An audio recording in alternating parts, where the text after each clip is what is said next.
အဲ့တော့ကိုကဖြစ်လေ appearance ကိုတန်ဖိုးထားလာတယ်လူများနဲ့ရှင်ကိုကနည်းနည်းတာနေမှဆိုတဲ့ဟာဖြစ်လာတယ်အစစ်တက်မရလို့အမေကမချစ်ဘူးငယ်တော့အဲ့တော့တားခိုင်ဖြစ်တယ်ဘာဖြစ်ဆိုရှင်အမေရဲ့ approval is everything you need the approval of your parents သူတို့ရဲ့အပြုံးသူတို့ရဲ့အချစ်အဲ့ဒါကိုကိုကအရန်ငတ်တယ်မငတ်လို့လည်းမရဘူး because that's how you're wired to survive ဆိုတော့ဒီ self love ဆိုတဲ့ဟာဘာလဲဆိုလို့ရှိရင် self permission ဆိုရင်ဘာဆိုတော့ငယ်တော့ကျွန်တော်တို့တစ်ခုလောက်ပဲဖြစ်တယ် perfect မဖြစ်ပါဘူးပြစ်တင်ခါရတယ် conditional love someone that you love that you seek approval from that you want love from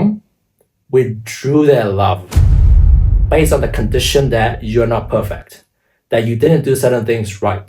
you didn't achieve a certain grade ဒီမှာ shame and guilt မရှိဖို့ restart လုပ်ဖို့ permission ပြတ်သွားပြီး consistency ကိုနေ့တိုင်းလုပ်ချင်တဲ့ဟာအချင်းလုပ်ချင်တဲ့ဟာပဲပြတ်တရက်ပြတ်သွားရင်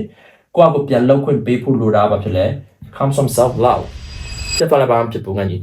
okay I forgive you start again because your goal doesn't change ကိုလိုချင်တဲ့ဟာမပြောင်းဘူးအဲ့တော့ဘာဖြစ်လဲ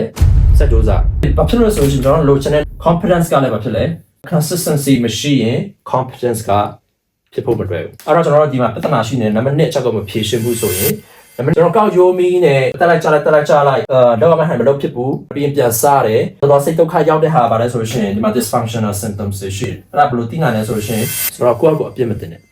ဘာဖြစ်ဆိုရင်အကျင့်မရှိတဲ့ဟာအကျင့်စားလုပ်ပြီးဆိုရင်အဲ့အကျင့်မရမချင်းကပြတ်မှာပဲအဲ့တော့ပြတ်တဲ့ဟာကိုရန်ရေးချခွင့်ချလုပ်ပြီး like ခံစားမယ် it's not the end of the world တရက်လေးပြတ်သွားလို့ဘာမှမဖြစ်ပါဘူးတရက်လေးပြတ်သွားဘာမှဖြစ်ဖို့ဆိုဆက်ပြတ်ဖို့တော့ပြောရမှာမဟုတ်ဘူးဟုတ်ကဲ့တရက်တက်လည်းဘာဖြစ်ပါအောင်ဆိုတရက်တက်လည်းဘာဖြစ်နှစ်ရက်တက်လည်းဘာဖြစ်တော့ရက်တက်လည်းဘာဖြစ်မလုံးနဲ့ပေါ့နော်မင်္ဂလာပါကျွန်တော်တို့မှာဒီဗီဒီယိုမှာကျွန်တော် confidence ကြောင်းပြပြချင်တယ် self confidence ပေါ့နော်ကိုယ့်ဟာကိုယ်ယုံကြည်မှုအဲ့ဒါရှိအောင်ဘယ်လိုလုပ်အောင်လဲဒီဟိုကြားဘူးလားကောက်ယိုမီဖွဲမီဆိုတာကျွန်တော်တော်များရှိရခက်ခဲပါလေဒီကောက်ယိုမီဘောကနေထားတော့ပြီးတော့ဘာမှမဟုတ်တော့အဲ့လိုဖြစ်တယ်ဒီခုစားတော့မယ်တနင်္ဂနွေခုစားတော့မယ်ပတရတစ်ခုစားလေးလာတော့မယ်ဆိုလို့ရှိရင်ကျွန်တော်တို့ကောက်ယိုမီလိုမျိုးဟုတ်ပြီနော်ပထမတည့်ရနေ့ motivation ရှိတော့ကတော့အဟုတ်ကြီးပေးမှဖြစ်လဲစားလဲလောက်ရောဖြည်းဖြည်းနဲ့ကျွန်တော်တို့အဖျားရှူသွားတယ်ဟုတ်ပြီနော်အဲ့ဒါတွေဖြစ်တယ်ကျွန်တော်လည်းဖြစ်တယ်အထူးသဖြင့် ADHD ရှိတဲ့ဆိုတဲ့သူတွေဟုတ်ပြီနော်ဆိုတော့ဒီကောက်ယိုမီနဲ့ကျွန်တော်ဒီဖွဲမီဖြစ်အောင်ဖွဲမီဆိုတာတမင်းမင်းနဲ့လောက်ကျွမ်းတာဟုတ်ပြီနော်တမင်းမင်းနဲ့လောက်ကျွမ်းတဲ့ဖွဲမီဖြစ်အောင်ဘယ်လိုပြောရမလဲဆိုတာဒီ process ကနေပြီးတော့မှနေလိုက်ရသွားလိမ့်မယ်ဟုတ်ပြီနော်ဆိုရှင် confidence ရှိဖို့အတွက်ကျွန်တော်တို့၃ချက်ရှိမယ်1 2 3ခုလောဆယ်တော့ကျွန်တော်review မလုပ်သေးဘူးဟုတ်ပြီနော်အဓိကအဲ့ဒီဟာမပြောခင်ကျွန်တော်တို့ဒီ confidence loop ဆိုတဲ့ဟာရှိတယ်အဲ့ဒါက competence ရှိရင် confidence ရှိတယ်ခုနကလည်းကျွန်တော်ပထမဒီ share video တစ်ပုဒ်မှာကျွန်တော်ပြောသွားတယ်ဒီ four learning stages ဟုတ်ပြီနော်အဲ့ဒီ၄ချက်ကိုစောင့်ဆိုတာဟိုတောချင်း၄ချက်ကိုစောင့်ဆိုတဲ့ video ထဲမှာဒီ confidence ရှိဖို့အတွက်ကျွန်တော် competence ရှိဖို့လိုတယ်ဟုတ်ပြီနော် competency ဆိုရင် competence ကကျွမ်းကျင်မှုအဲ့ဒီကျွမ်းကျင်မှုရှိလို့ရှိရင်ကျွန်တော်ကိုယ်ကိုယုံကြည်မှုရှိတယ်ဟုတ်ပြီနော်ဆိုတော့အဲ့ဒါကမပြည့်စုံဘူးဒီကနေ့ပြောမယ်ဆိုတော့ဖြစ်လို့လဲဆိုတော့ဒီ competency ရှိရင်ရှိဖို့အတွက်ကဘယ်လိုလုပ်ရလဲကျွန်တော်သိဘူး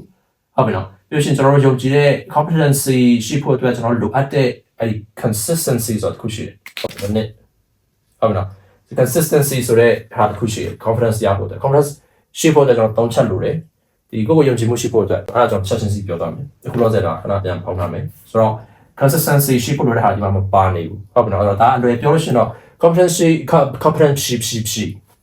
competence ရှိ competence ဖြစ် confidence ရှိရဆိုတာမှန်တယ်ဒါပေမဲ့ competence ရအောင်ဘယ်လိုလုပ်ရမလဲဟုတ်ပြီနော်အဲ့ဒါရဖို့အတွက်ကျွန်တော်တို့လိုအပ်တဲ့ consistency ဆိုတာရောဘယ်လိုရအောင်လုပ်ရမလဲကျွန်တော်ပုံမှန်ခဏလိုမျိုးကောက်ရိုးမီးလိုမျိုးမဖြစ်အောင်ဆိုရင်ဘယ်လိုမျိုးစဉ်းစားရမလဲဘယ်လိုမျိုးလောက်ဆောင်ရမလဲဆိုတော့ကျွန်တော်မသိဘူးတော်တော်များဟုတ်ပြီနော်အဲ့တော့မသိတော့ဘာဖြစ်လဲကျွန်တော်အရှုံးပေးတယ်ဟုတ်ပြီနော် alright let's just start clarity ကျွန်တော် confidence ရှိဖို့ဆိုလို့ရှိရင်နောက်တစ်ချက်ပါလဲ clarity ရှိဖို့လိုတယ် clear ဟုတ်ပြီနော်ကျွန်တော်ဘာလိုချင်လဲဆိုတာကိုရှင်းရှင်းလင်းလင်းရှိဖို့လိုတယ်သိဖို့လိုတယ် okay so number 1 is clarity မှာ what kind of clarity ဘယ်လိုမျိုး clarity လဲဘာတွေနဲ့ပတ်သက်လို့ clarity လဲဆိုတော့ clarity မှာကျွန်တော်တို့ number 1က goal ကျွန်တော်လိုချင်တဲ့ဘန်းတိုင်းတစ်ခုဟုတ်ပါတော့ဥပမာအင်္ဂလိပ်စာလုပ်ပြီးဆိုလို့ရှိရင်ကိုဘယ် level ရောက်ချင်တယ်။မာတော်တော်များ IELTS ဆိုလို့ရှိရင်ဘန်8ဘန်9ဘန်7လိုချင်တယ်။ဆိုတော့အဲ့ဒါပတ်သက်လို့လည်းရှင်းရှင်းလင်းလင်းသိထားဖို့လိုတယ်ကိုလိုအပ်တဲ့လိုချင်တဲ့အရာကဘာလဲဆိုတာဟုတ်ပြီနော်။ let me just check okay record နေထားတာလို့ခဏကြာရှင်းနိုင်ဝလာဒီလက်ရှိပြီးတော့မှ recording မလုပ်ထားဘူးဆိုတော့ပါပဲဆိုတော့ go ဟုတ်ပြီနော်အဲ့ clarity ရှိဖို့လို့ကိုဘာလို့ရှင်လဲဆိုတော့တီးဖို့လို့တယ်ပြီးရင်အဲ့ဒီကျွန်တော်ရေဘက်ကလည်းဟိုဒီ share video ပေါ့နော်ကျွန်တော်ဒီ video မှာပြန်ပြီးတော့မှ link လုပ်ထားမယ်နောက်ပြီးတော့မှဒီ video နဲ့ပတ်သက်တဲ့ဒီသင်ခန်းစာနဲ့ပတ်သက်တဲ့ vocabulary တွေဟုတ်ပြီနော် resource တွေကျွန်တော်အကုန်လုံးအဲ့ဒီ comment ထဲမှာကျွန်တော်ထည့်ထားပေးမယ် or maybe description ဟုတ်ပြီနော်အဲ့မှာချက်ကြည့်ပဲဆိုတော့အခုကျွန်တော်ရေးထားရတဲ့တော်တော်လေးသေးတယ်ဟုတ်ပြီနော်ဆိုတော့မမြင်ရဘူးအဲ့တော့အရန်ကြီး suicide ပြီးတော့မှဟိုဟာမျက်စိညောင်းခံပြီးတော့အရန်ကြီး suicide ပြီးကြည့်မနေနဲ့ဟုတ်ပြီနော်ဆိုတော့ပြောတဲ့ဟာလည်းနားထောင်ပြီးတော့မှ note ဆိုင်ရေး okay ဆိုတော့ four learning stages ဆိုတာ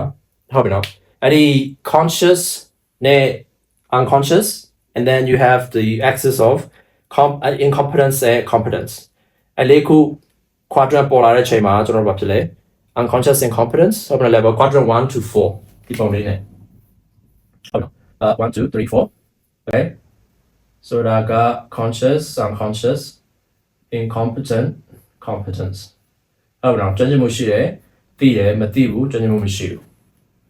အဲ့တော့အဲ့ဒီမှာကျွန်တော်တို့အဲ့ဒီအဆင့်တွေကိုကွာနားလည်ဖို့လို့တော်တော်များများစပြီဆိုရင်တန်းပြီးတော့မှကျွမ်းချင်တယ်အဲ့ဒါကမဖြစ်နိုင်ဘူးဘာဖြစ်လို့ဆိုရှင် that's not how our brain works that's not how learning works that's not how anything works ဆိုတော့ရှင်အဲ့ဒီအဆင့်အတိုင်းတွားနိုင်ဖို့အတွက်အဲ့ဒါလေးအဲ့ဒီအဆင့်တွေကိုရှင်းဖို့လို့တယ်ဟုတ်ပြီနော်ဆိုတော့အဲ့ဒါပြန်သွားကြည့်ပါဆိုတော့ four learning stages အရှင်းဖို့လို့တယ်ပြီးလို့ရှိရင်ဒီ goal နဲ့ပတ်သက်တဲ့ plan okay ကျွန်တော် plan ပါရှိတယ်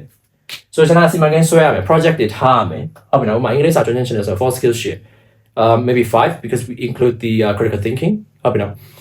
ဆိုတော့ရှင်အဲ့ဒါပတ်သက်လို့ plan ပါရှိတယ် clarity of your plan ကျွန်တော်တော်တော်များများက plan မရှိဘူး plan မရှိမှဖြစ်လေso ရိုးရှိတယ် if you fail to plan that means you're planning to fail so plan မရှိရင်ကျွန်တော်ဘာဖြစ်လဲ plan မရှိရင်ပလက်တယ်ဆိုတာဆရာဖြိုးပိုက်လားပြောထားတာဟုတ်ပြီနော်ဆိုတော့ plan ရှိဖို့လိုတယ် solution ကကိုဒီအဆင့်တွေကို competence level တက်သွားအောင်ပုံမှန်လေးဆိုရှင် B1 B2 C1 C2 ဟုတ်ပြီနော်သူ level နဲ့သူရှိရအဲ့ level နဲ့ပတ်သက်တဲ့စာအုပ်တွေရှိတယ်အဲ့ level ပတ်သက်တဲ့သင်တန်းတွေရှိရတဲ့ဘောကဆိုရှင်ကိုကအဲ့ level နဲ့ guide တဲ့ဟာကိုဖြစ်ဖြစ်နဲ့ plan ဆွဲပြီးတော့မှတစ်လတန်ဒီနှစ်လတန်ဒီသုံးလတန်ဒီအဲ့ plan ဆွဲပြီးမှသွားလို့ရှိရင်စနစ်ကျသွားလို့ရှိရင်ကျွန်တော်ပို့ပြီးမှထိရောက်တယ်ဟုတ်ပြီနော်ဗျာပါဟိုကျရှင်တက်လိုက်ဟိုဆရာဟိုတင်တက်လိုက်တက်လိုက်ဆိုလို့ရှိရင်ဘာဖြစ်လဲ planning to fail ဟုတ်ပြီနော်ဘာဖြစ်ဆိုရှင်အမျိုး strategy တခြားမရှိဘူးစနစ်တစ်ခုမရှိဘူးဆိုလို့ရှိရင်အဆင်မပြေဘူး alright ဘာဖြစ်ဆိုရှင် clarity မရှိဘူးရှုပ်သွားတယ် alright and then plan 1ကိုဒီလိုကျွန်တော် schedule ရှိရမယ် so weekly daily calendar နဲ့ဟို schedule daily schedule ဆွဲရမယ် daily schedule မှာအချိန်စရာဆွဲထားမယ် you have to block out your time ဘာလို့ဆိုရှင်တကယ်တမ်းကိုအရေးကြီးတဲ့စာလုပ်ဖို့အတွက်အချိန်ကိုလေ့ကျင့်ဖို့အတွက်အချိန် practice လုပ်ဖို့အချိန်ကဘာဖြစ်လဲထောက်ထားမှပဲအဆင်ပြေတယ်အဲ့တော့ clarity မှာအဲ့ဒါလေးရှိဖို့လိုတယ်ဆိုတော့အဲ့ဒါမရှင်းဘူးဆိုတော့အဲ့ဒါရှင်းအောင်လုပ်ဖို့လိုတယ်ကျွန်တော်တင်နာမှာဆိုလို့ရှိရင်အကုန်လုံးအဲ့ဒါ strategy ချပေးတယ်ဟို plan ဆွဲပေးတယ် goal setting လုပ်ပေးတယ်ဘာဖြစ်လို့ဆိုအဲ့ဒါမရှိဘူးဆိုလို့ရှိရင်အဆင်မပြေဘူး clarity is power ဆိုတာလည်းရှိတယ်ဆိုတာ clear ဖြစ်ပြီဆိုလို့ရှိရင်ကျွန်တော်တို့ဟိုပန်းနိုင်ကိုမြင်ပြီဆိုလို့ရှိရင် target ကိုမြင်ပြီဆိုလို့ရှိရင်ကျွန်တော်ဘာဖြစ်လဲအားတက်လာတယ်ဟုတ်ပြီနော်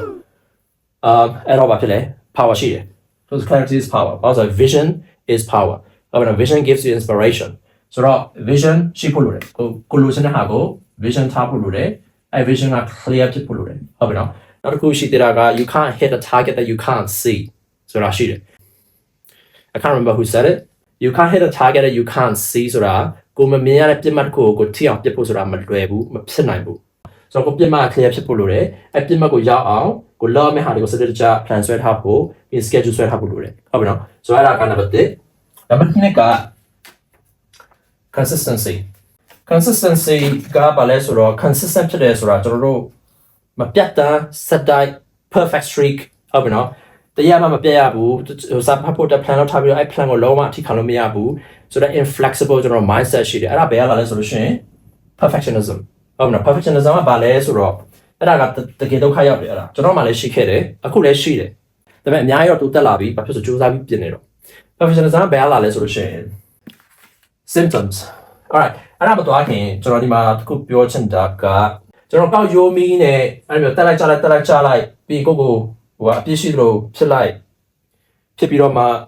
လောကမှာဟန်လို့ဖြစ်ဘူးဟုတ်ပြီတော့ပြီးရင်ပြန်စားတယ်အဲ့တော့စိတ်ဒုက္ခရောက်တဲ့ဟာပါလဲဆိုလို့ရှိရင်ဒီမှာ dysfunctional symptoms တွေရှိတယ်အဲ့ဒါဘယ်လိုသိနိုင်လဲဆိုလို့ရှိရင်you have all or nothing mindset very black and white or black or white ဟုတ်ပြီနော် all nothing ဆိုတာဒီမှာဒီနေ့စာလုပ်ဖို့ plan ဆွဲထားတယ်ဟုတ်ပြီနော် schedule နဲ့အဲ့ဒါဖြစ်လေကိစ္စတွေပေါ်လာတယ် emergency တွေဖြစ်သွားတယ်ဒါမှမဟုတ်အိမ်မှာတရားနဲ့စကားများတယ်စိတ်အဆင်ပြေတော့ဘူးအဲ့တော့စာစိတ်ထဲထည့်လို့မရစိတ်ထဲစာထဲစိတ်ထဲလို့မရဟုတ်ပြီနော်စိတ်ထဲစာထဲလို့မရစာထဲစိတ်ထဲလို့မရစိတ်ထဲစာထဲလို့မရ it works both ways စာထဲစိတ်ထဲလို့မရဆိုတော့ကျွန်တော် focus မရဘူးအဲ့တော့ဘာဖြစ်လဲပြီးတော့စိတ်ညစ်တယ်စိတ်ညစ်တော့ဘာဖြစ်လဲကျွန်တော်တို့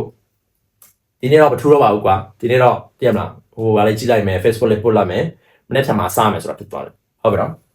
you start tomorrow syndrome ဟုတ်ပြီနော် starting tomorrow syndrome constantly starting tomorrow မနေ့ကမှလုပ်မယ်မနေ့ကမှလုပ်ဒီနေ့အချိန်ဆွဲတယ် last minute အချိန်မရှိတော့ဘူးစိတ်မပါဘူးပြီးအောင်မလုပ်နိုင်တော့ဘူးဘာဖြစ်လဲမလုပ်တော့ဘူးမနေ့ကမှစမယ်ဖြစ်သွားတယ်ဟုတ်ပြီနော် that's very dysfunctional all right so start tomorrow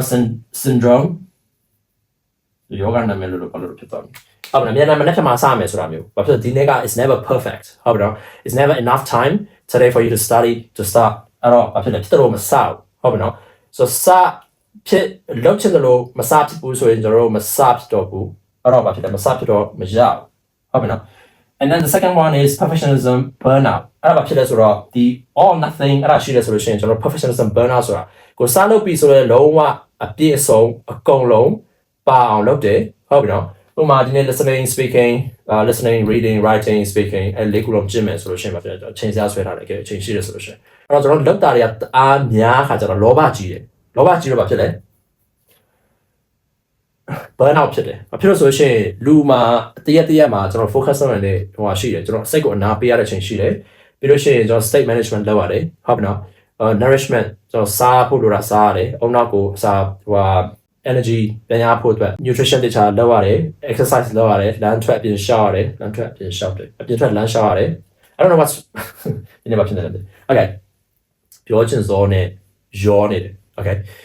breathe and smile or smile and breathe so အဲ့ဒါလုပ်နေဖို့လိုတယ်ဘာဖြစ်ဆိုရင်ကျွန်တော်တို့အဲ့လိုမျိုးဇောတက်လာပြီဆိုရင်ဟုတ်ပြီနော်ဒါမှမဟုတ်ပြီးရမယ်လောက်ရမယ် perfect ဖြစ်နေပြီ perfect ဖြစ်လောက်ရမယ်ဆိုတဲ့ဟာပေါ်လာပြီဆိုရှင် your nervous system is in fight mode or flight mode ဟုတ်ပြီနော်အဲ့တော့ဖြစ်နေပြီဆိုရင်ဘာဖြစ်လဲ focus မရတော့ဘူး because you get activated you don't feel safe if you don't feel safe you can't study ဟုတ်ပြီနော်ပြင်ကျွန်တော်ဖတ်တဲ့ဟာတွေမှတ်မိ because you're constantly trying to escape အဲ့တော့ဖြစ်တယ်အဲ့တော့ဒီမှာအဲ့လိုမျိုး perfectionism burnout ဖြစ်တယ်ဆိုလို့ရှိရင်ဘာဖြစ်လဲကျွန်တော်ကြောက်သွားတယ်ဟုတ်ပြီနော်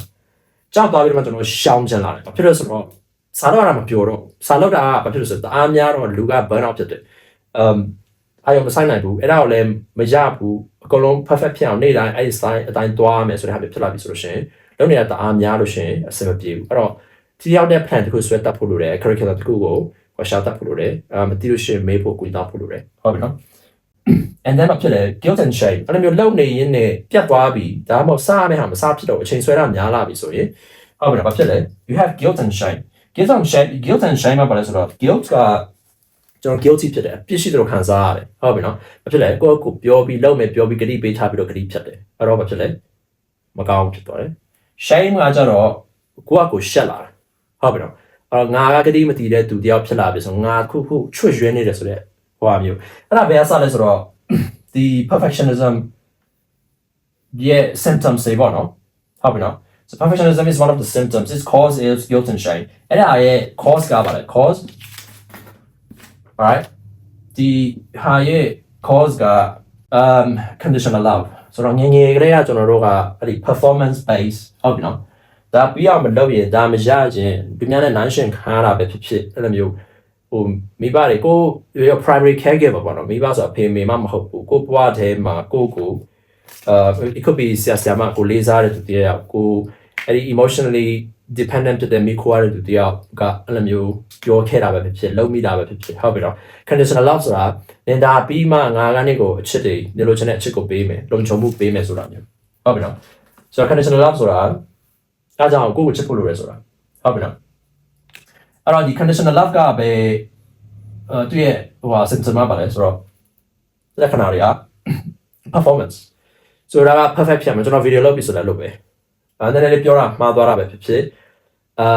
ပြန်ကြည့်လို့ကိုယ့်ရုပ်ကဘယ်နာဘလို့အစင်မပြေတာပဲဖြစ်ဖြစ်ဟုတ်ပြီနော် all these judgments that you have about yourself အဲ့ဒါတွေကပြီးအဲ့ဒါ video မှာတင်ကျွန်တော်ဖြစ်သွား ဟုတ်ပြီနော်ဘာဖြစ်လို့ perfect မဖြစ်လို့ဟုတ်ပြီနော်အဲ့နာလေးနည်းနည်းချွတ်ရွေးနေလို့ဟုတ်ပြီနော်ဆိုတော့ရှင် it's all performance based and appearance based ဆိုတော့ကိုယ့်ရဲ့ appearance ကိုဘယ်လိုမျိုးလူများရဲ့အမြင်မှာကိုယ့်ရဲ့အမြင်မှာလူများရဲ့ကိုယ့်ကိုမြင်တဲ့အမြင်ကကိုမြင်တဲ့ပုံစံမျိုးမှာဟုတ်တော့ဘူးဆိုရင်မဖြစ်တယ်အမြင်မခံချင်ဘူးအဲ့တော့ဒီ professionalism ဆိုတာအဲ့တော့မဖြစ်တယ်ကိုယ့်ရဲ့စိတ်ထဲက standard တစ်ခုနဲ့ပဲကိုကဖြည့်ပြီးတော့မှအဲ့ဒီအတိုင်းရအောင်ရမှပဲကိုကအဆင်ပြေတယ်ကိုကlovable ဟုတ်ပါလား LOV ABLE lovable ဆိုတာချစ် type အချစ် chicken type တဲ့မြေတာထား type တဲ့ဟုတ်ပြီနော်ဆိုရင်တော့ကိုကတတ်မှတ်ထားတာအဲ့ဒါမှမဟုတ်ရင်ကိုကဒီအချစ်နဲ့ရဖို့မထိုက်တယ်ဘူး whatever love that you crave ဟုတ်ပြီနော် it can be your parents basically it's about approval and permission အဲ့တော့ approval ကိုတအား ROV approval ဟုတ်လား approval ဆိုတာလူများ approve လုပ်ဖို့အတွက်ကိုတအားကြီးကိုကအလေးထားတယ်ဟုတ်ပြီနော်အဲ့ဒါရှိနေမှာဖြစ်တယ် professionalism ရှိတယ်ဆိုတော့ approval အဲ့ဒီ criteria ကိုဘယ်လိုသတ်မှတ်လဲအဲ့ဒီ approval criteria ကိုဟာကိုပဲ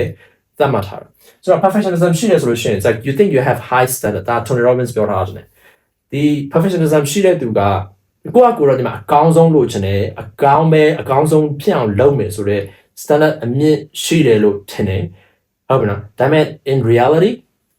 တကယ်တော့ဘာဖြစ်နေလဲဆိုတော့ကိုယ် standard ကတအားမြင့်ပြီကိုယ်ကမှ line နိုင်ပဲနေအဲ့တော့ဘာဖြစ်လဲဖြစ်အောင်ကိုမလုံနိုင်ဘူးဖြစ်နေတာဟုတ်ပြီဖြစ်အောင်မလုံနိုင်တော့တကယ်တမ်းကိုဖြစ်တယ်လို့လုံလိုက်ရင်ဖြစ်တယ်လို့လုံလိုက်ဟုတ်ပြီနော် if you have as ဆိုတာအင်္ဂလိပ်လိုပြောရဆိုရှင်အဲ့လိုမျိုးပေါ့ဟိုဖြစ်တယ်လို့လုံတာဟုတ်ပြီနော်you ရမဆိုင်ဘူးဖြစ်တယ်လို့လုံလိုက်တယ်ဆိုဖြစ်တယ်လို့လုံတဲ့ဟာကစစချင်းမှာဆိုကိုဖြစ်တယ်လို့လုံဖို့အတွက် professionalism ရှိတဲ့သူတွေကိုပြောတာနော်အကုန်လုံးအလုပ်တွေဖြစ်လို့ပြောတာမဟုတ်ဘူးဟုတ်ပြီနော်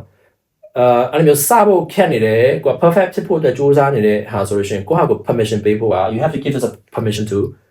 half ass as or ass like a timba ဟုတ်ပြီနော်အင်္ဂလိပ်ဆို half ass ဆိုလို့ရှိရင်half ass ဆိုတာဖြစ်လို့လုပ်တာဖြစ်လို့စဖို့လုပ်တယ်ဟုတ်ပြီနော်အဲ့ဒါကြောင့်ဒီမှာ you have to give yourself permission to ဟုတ်ပြီနော် a consistency ရှိဖို့က permission ပေးဖို့လုပ်တယ်ကိုယ့်ကို instead of focusing on perfectionism perfect ဖြစ်ဖို့မကြိုးစားနဲ့အရာမှမပြတ်ဘူးဆိုတာမျိုးမဖြစ်ဖို့လုပ်တယ်ပြတ်လဲဘာမှမဖြစ်ဘူးဆိုတဲ့စိတ်ထားဟုတ်ပြီနော်အဲ့ဒါဘာဖြစ်လို့လဲ permission to restart without guilt and shame that's the keyဟုတ်ပြီနော်You have to give yourself permission to restart every time you messed up, every time you break your promise, every time you procrastinate. ဟုတ်ပြီနော်ဒီနေ့စာမလုပ်ဖြစ်ဘူး Okay အခုညနိုင်ဝက်အချိန်ရှိတယ်လားအချိန်ရှိရင်ဖြစ်တယ်လို့နည်းနည်းလေးစလုပ်လိုက်မနေ့ဖြန်မှလုံးဝတဲ့အနေပြန်စမယ်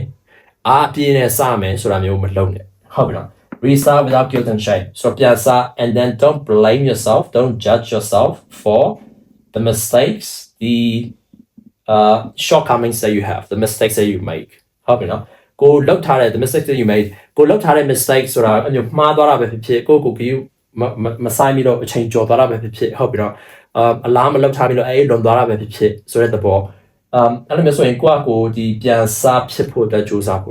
ဟုတ်ပြီနော်ဘာဖြစ်လို့ဆိုရင် the goal doesn't change ကိုလိုချင်တဲ့ဟာမပြောင်းဘူးလိုချင်တဲ့ဟာမပြောင်းဘူးဆိုရင် if you don't start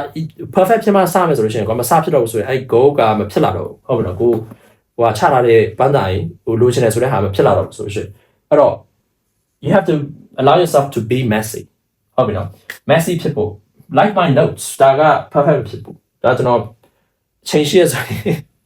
တခြားပြန်ဆွဲချင်တယ်ပြန်ရေးချင်တယ်လည်းရင်မလာတဲ့နေရာရှိတယ်ရှုပ်နေတဲ့နေရာရှိတယ်But I give myself the permission to be messy. Give yourself permission to be messy. အခုလောက်ဖို့ပြတ်နေတဲ့ဟာအချိန်ရွှေ့နေတဲ့ဟာ procrastinate လုပ်နေတဲ့ဟာရှိလားဟုတ်ပြီနော်ရှိရဆိုရင်ဒီညအခုဒီဗီဒီယိုကြည့်ပြီးတော့နည်းနည်းစလိုက်ကို plan စဆွဲကိုမမီတော့ကိုချရေး plan စဆွဲ schedule လုပ်မနေ့ပြန်အတွက်ဟုတ်ပြီနော်မနေ့ပြန်ကြလို့ရှိရင်တပတ်စာတလားစာ schedule ပြလုပ်ဟုတ်ပြီနော်ဖြည်းဖြည်းချင်းတော့အကုန်လုံးပြည့်ပြည့်စုံစုံစမယ်ဆိုတော့မလုပ်နဲ့ဘာဖြစ်လို့ကျွန်တော် because I know I struggle with that all my life it's just a အချိန်သားကုန်ဟုတ်ပြီနော်ပြီးရင်ဘာဖြစ်လဲမပြီးနိုင်ဘူးအဲ့ဒီ guilt and shame ပြောချင်ပါဖြစ်လဲ another thing that's important is and then you ဘာဖြစ်လဲ guilt and shame ကရှိလာပြီဆိုလို့ရှိရင်ကျွန်တော်တို့ဒီကုမောက်တစ်ခုဆွဲတယ်ဘာဖြစ်လို့ဆိုရှင်အဲ့ဒီမကောင်းတဲ့ခံစားချက်ကြီးကို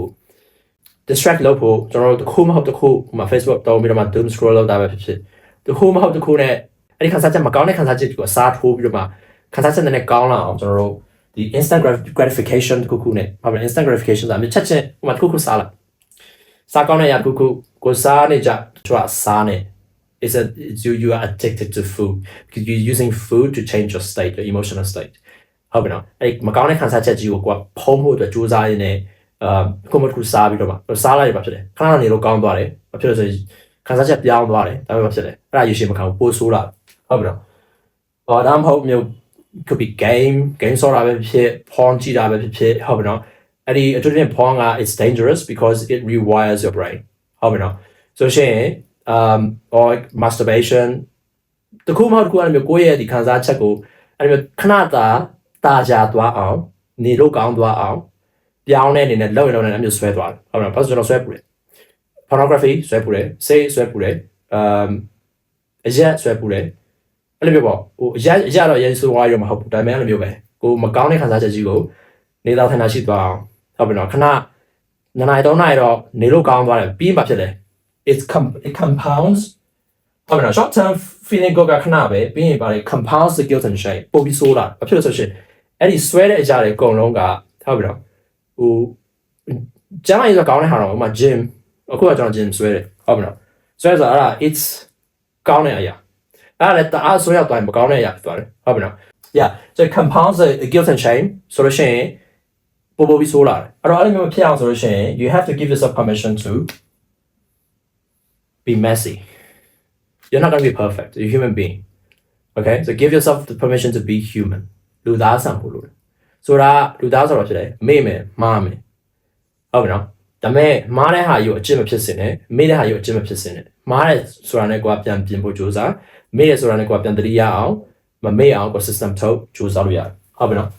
ဒါကပြဆို consistency နဲ့ပတ်သက်လို့ကျွန်တော်ပြောနေတာဟုတ်ပြီနော်နံပါတ်1က consistency နဲ့ပတ်သက်လို့ကအဲ့လိုမျိုး perfect streak ဟုတ်ပြီနော်Perfect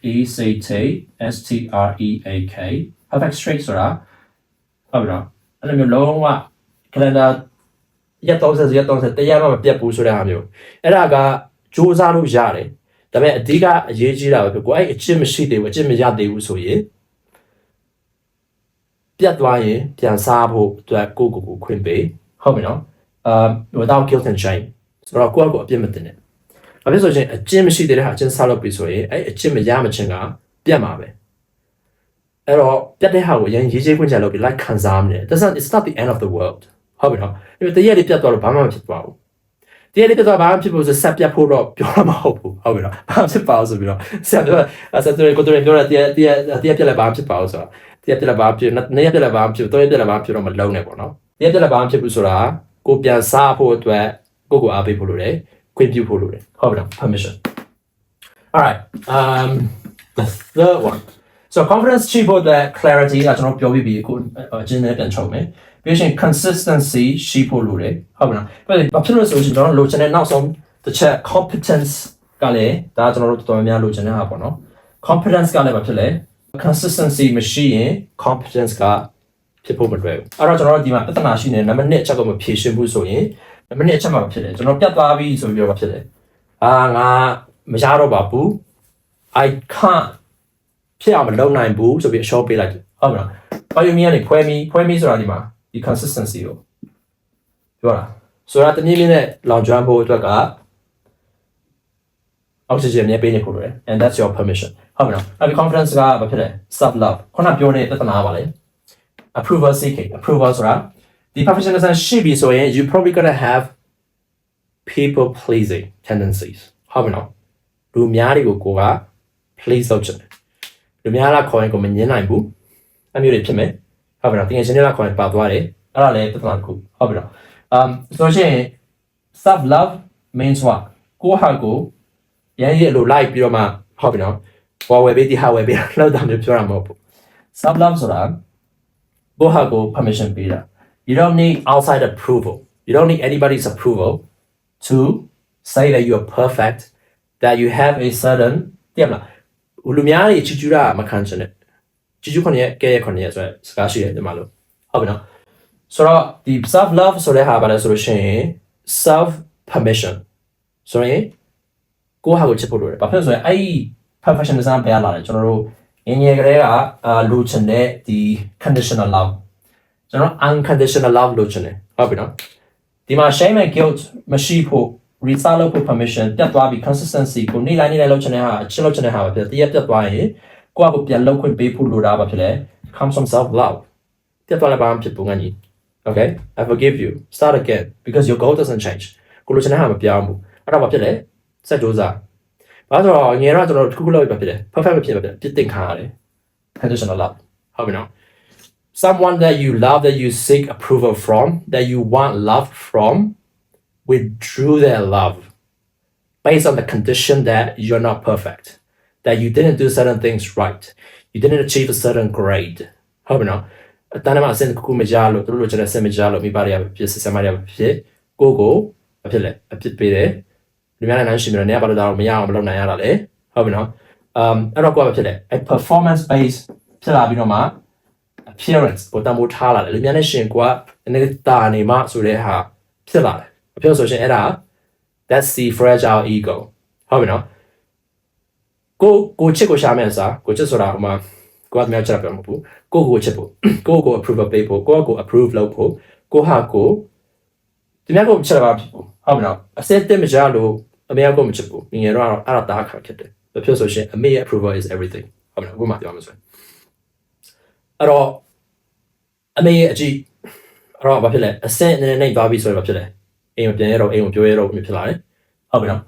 အဲ့တော့ဘာဖြစ်လဲ you need the approval of your parents အဲ့လိုကိုတော်လိုက်တာဟုတ်ပြီနော်သူတို့ရဲ့အပြုံးသူတို့ရဲ့အချစ်အဲ့ဒါကိုကိုကအရန်ငတ်တယ်ဘာဖြစ်လို့မငတ်လို့လည်းမရဘူး because that's how you're wired to survive ဟုတ်ပြီနော်ကလေးရတာအဲ့မျိုးအချစ်ငတ်တဲ့အဲ့ဒီ wiring မျိုးမရှိဘူးဆိုရင်ကျွန်တော်သိတာကြပြီဘာဖြစ်လို့ဆိုရှင် you can't survive အဲ့တော့ဘာဖြစ်လဲကျွန်တော်အဲ့လို survive ဖြစ်လာတဲ့ဟာကကျွန်တော်ဘယ်လိုပြောမလဲ it's hard wired အဲ့တော့တော်တော်လေးပြင်ရတော့ခက်တယ်အဲ့ဒါမှစူးစမ်းပြင်ရတယ် you need to do healing ဟုတ်ပြီနော် trauma တွေပဲတော်တော်လေးပြင်ခဲ့ရရှိခဲ့တယ်ဆိုရင် healing လုပ်ဖို့လိုတယ် alright ဆိုတော့အဲ့ဒါတွေကကျွန်တော်ပြင်တော့လောက်ထားတဲ့ဗီဒီယိုတွေလည်းရှိတယ်တင်နန်းပညာခုလောစတော့မရှိဘူးဒါပေမဲ့လည်း user မစားဆိုပြောထားလို့ရတယ်မေးထားလို့ရတယ်ဟုတ်ပြီနော်ဆိုတော့ self love ဆိုတော့ကျွန်တော်ခုနက3သွားမယ် competence ကလည်းဘာနဲ့ဆိုင်လဲဆိုတော့ competence ကချက်ချင်းလက်ငင်းကျွန်တော်တို့ဟိုစိတ်မရှိတဲ့ဟာမျိုးလုပ်လို့မရဘူးအဲ့ဒါလုပ်လို့ရှိရင်ဘာဖြစ်လဲ consistency မရှိတော့ဘူးဘာလို့ဆိုကိုလုပ်နေတဲ့ဟာမထိရောက်ဘူးလို့ထင်ပြီးတော့မှကျွန်တော်တို့လည်းအရှုံးပေးလိုက်ပြီးတော့မှဒီ confidence ကိုကျွန်တော်တို့တတ်မှတ်ထားတဲ့စံနှုန်းကမှားပြီးတော့မှဟုတ်ပြီနော် the competent ဖြစ်ဖို့က you have to give yourself permission to have small wins ဆိုတာကတည့်ရက်ဘာလို့ဆိုရှင်ဥပမာအင်္ဂလိပ်ဘာသာစကားလိုပဲဘာသာစကားတစ်ခုကကျွမ်းကျင်ဖို့ဆိုရင်အနည်းဆုံးအချိန်တစ်နှစ်လောက်တခြားပေးပြီးတော့မှနေ့တိုင်းလို့ whatever language that you're trying to master ဟုတ်ပြီနော်ဟိုနေ့ဆိုရင်ဟိုညီမတယောက်ကဂျပန်စာနဲ့ပတ်သက်လို့ဟိုလောက်နေတာစိတ်တကြလာဘာဖြစ်လို့ဆိုရှင်အခုလိုမျိုးလောက်လိုက်ပြက်လိုက်ဖြစ်တယ်ဒါမှမဟုတ်ဟိုလိုချင်တဲ့ competency ကျွမ်းကျင်မှုကချက်ချင်းလက်ငယ်မရနေတော့ဟုတ်ပြီနော် again that's the ကလေးစနာပြောရမှာဟိုညီမပြောတာမဟုတ်ဘူး in terms of how ကျွန်တော်တို့ရဲ့ဒီစိတ်ထဲမှာဖြစ်နေတဲ့ဟာမျိုးဟိုချက်ချင်းရမှချက်ချင်းမရလို့ရှိရင်အဆင်မပြေဘူးဆိုတာမျိုးဖြစ်လာပြီးတော့ကျွန်တော်အရှုံးပေးချင်တာတဲ့စိတ်ကဘာဖြစ်လဲဒီကနေ့ပြောရင်အဲ့ဒါကဟို being ကလေးစိတ်လို့ပြောမှဆိုရင်မရင်ကျက်တာပေါ့နော်ဟုတ်ပြီနော်ဆိုလူတိုင်းဖြစ်တယ်ကျွန်တော်လည်းဖြစ်တယ်အခုလိုမျိုးဗီဒီယိုပြအောင်လုပ်ချင်တယ် perfect ဖြစ်ချင်တယ်ဒါပဲဖြစ်တယ်ဒါကိုတခြားလေးရေးထုတ်ဖို့အတွက်တခြားလေးရှင်းပြလို့ရအောင်ရှင်းနေကျွန်တော်ပြောလို့ရအောင်ကျွန်တော်အချိန်မပေးချင် right how ridiculous is that ဖြစ်တယ်အဲ့တော့ဖြစ်တယ်ပြန်စဉ်းစားရတယ်ငါအဓိကဘာလို့ချင်တာအဓိကလို့ချင်တာက I need clarity for myself first ဘာဖြစ်လို့ဆိုကျွန်တော်တမင်တိချာလေးမရေးထားဘူးဆိုရင်ဖြစ်တယ်ကျွန်တော်ပြောနေရှောက်လာပြီဆိုရင်ဖြစ်တယ်ဗီဒီယိုကတမ်းမရှိတော့ဘူးဟိုမထီရောက်တော့ဘူးဟုတ်ပြီပြောချင်တဲ့ point ကိုတခြားရှင်းလေးမဖြစ်သွားတော့ဘူးဆိုတော့မဖြစ်သွားပြီဆိုလို့ရှိရင်ဖြစ်တယ်အချင်းလေးပဲလေလောက်တဲ့ဟာအဲ့တော့ဖြစ်တယ်အဲ့ဒီအတွက်ကိုကျွန်တော် patience ဟုတ်ပြီနော်စိတ်ရှိရတယ်ဒီစားလေးတန်ရေးထုတ်ပြီးတော့မှ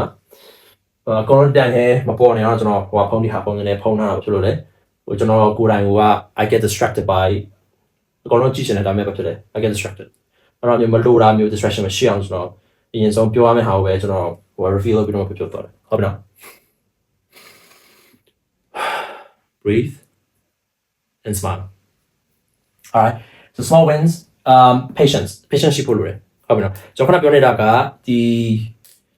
ကိုပြောနေတဲ့ဘာသာစကားပြောလေ့လာခြင်းနဲ့ဟိုကျွမ်းကျင်ခြင်းတဲ့ဘာသာစကားဟုတ်ပြီနော် whatever language that you have competency in you want to be competent at or in ဟုတ်ပြီနော် so you have to give yourself permission to make slow progress ဟုတ်ပြီနော်တဖြည်းဖြည်းချင်းသွားဖို့လိုတယ်ချက်ချင်းလက်ငင်းကျွမ်းကျင်ဖို့ဆိုတာမဖြစ်နိုင်ဘူးဟုတ်ပြီနော်ချိန်လိုတယ်လေ့ကျင့်မှုရှိဖို့လိုတယ် consistency လိုတယ် clarity လိုတယ် plan ရှိဖို့လိုတယ်ပြီးရင်မဖြစ်တယ်ကျမရေးဖြစ်မယ်ကိစ္စတစ်ခုပေါ်လာမယ်အဲ့ဒါတည့်ရမလုပ်ဖြစ်တော့ပြန်ဘူးဆိုတာဖြစ်မယ်အပြက်ကခဏခဏဝင်မှာပဲဘာဖြစ်လို့ especially it's also a test of your determination and your desire to actually to see if you actually want what you say you want ဟုတ်ပြီနော်လိုချင်တဲ့ဆိုတိုင်းရလာဖို့ကခက်တဲ့အတွက်ကြောင့်မလို့ဒီလိုချင်တဲ့အရာတန်ဖိုးရှိနေတာဒီကနေ့လွယ်လွယ်ရအောင်ဆိုရင်တန်ဖိုးရှိမှာမဟုတ်ဘူးဟုတ်ပြီနော်အဲ့တော့ကိုလိုချင်တဲ့အရာတန်ဖိုးရှိတော့တတ်မှတ်ထားရဆိုရင်ပေးစားမယ် meaning with your time with your energy with your effort ဟုတ်ပြီနော်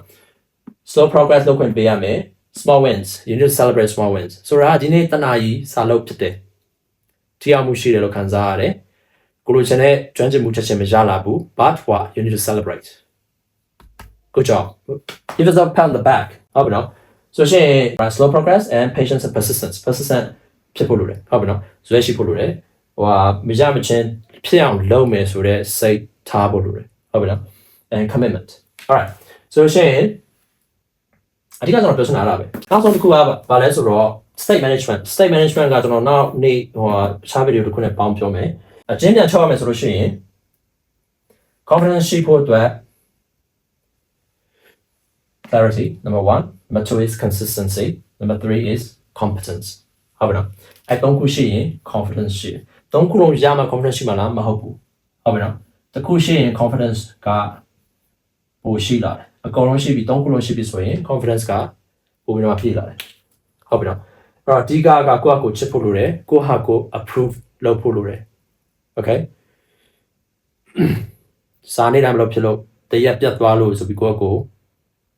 ဂရိဖြတ်တယ်ဆိုပြီးတော့မှ